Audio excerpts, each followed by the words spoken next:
Hi guys, another quick video. I'm going to keep this one nice and short. This is something that you can go deep into, but we'll keep it simple.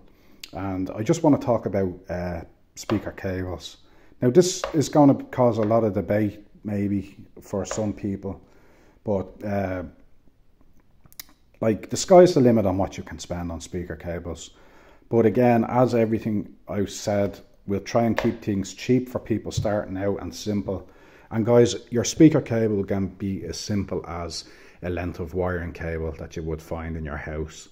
So you can go down to your local hardware store and buy a piece of wire in your hardware store, and that will do you to get you up and running. And guys, I've used it in the past, and to me it makes no difference in the sound quality. I had a friend who worked in home automation, and he had quite an elaborate system, and that's what he used to use because he thought it was the best. He used to use like a single wire, single core wire of copper.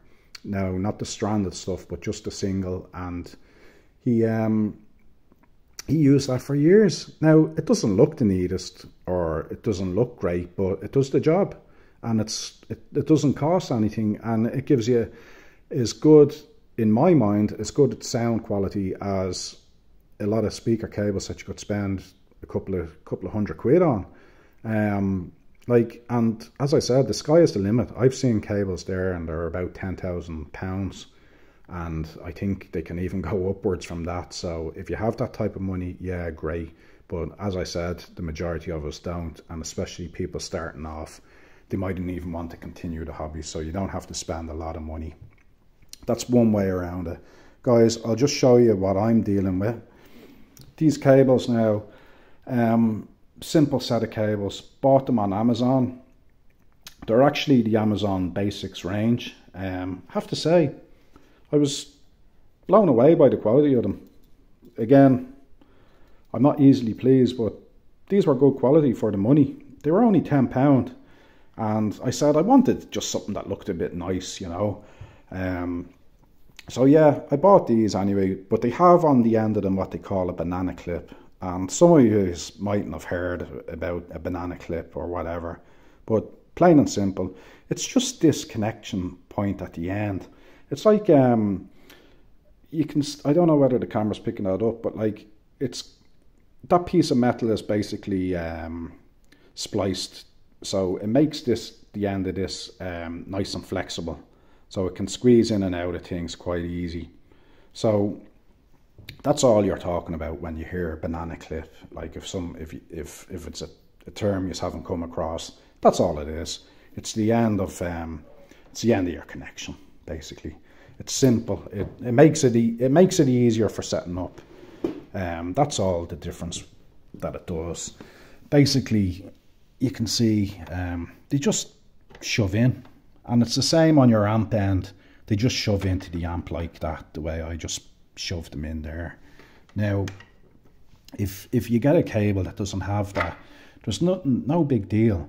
Like, you can either just shove your wire in there. Once it makes a connection with the terminal, it'll do the same job, you know.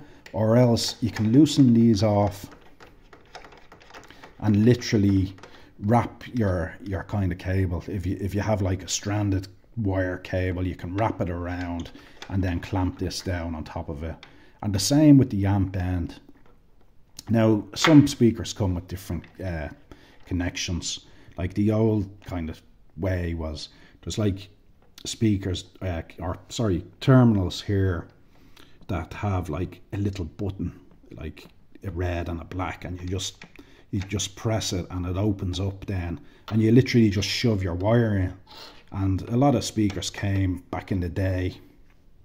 A lot of cheap systems came with these speakers that had like a stranded wire cable with them, and that's all you do is you'd press that button down, it'll open up the hole, and you just shove your wire in, and then when you release it, it makes the connection then.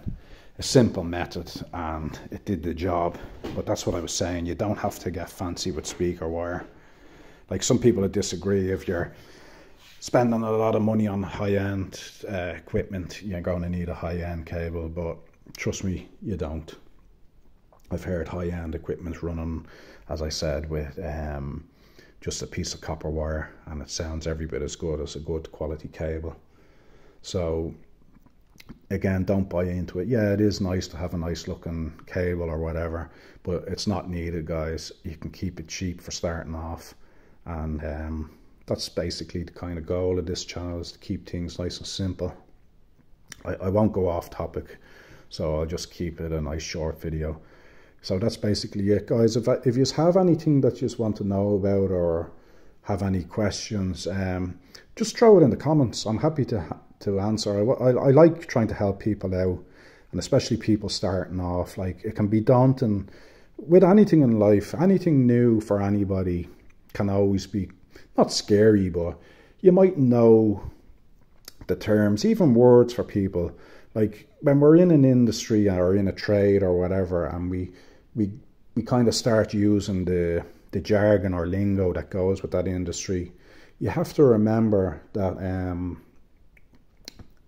there's a lot of people starting off that mightn't have heard any of these words before. So you need to keep it simple. Like the industry I'm in at the moment, like, there's a lot of acronyms and stuff, and to be honest with you, there's too many of them now floating around. Like, it's crazy. Like, it's gone to the point that people are speaking in acronyms, and it's confusing. People might pick up the wrong idea for it.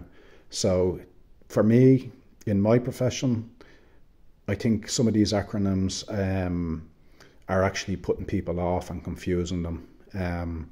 That's just my opinion. Again, some people think acronyms are great. They think they make up acronyms for everything.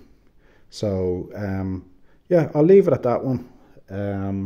We can talk about that subject all day, but we'll keep it short. Guys, thanks again. Stay tuned. More videos to come.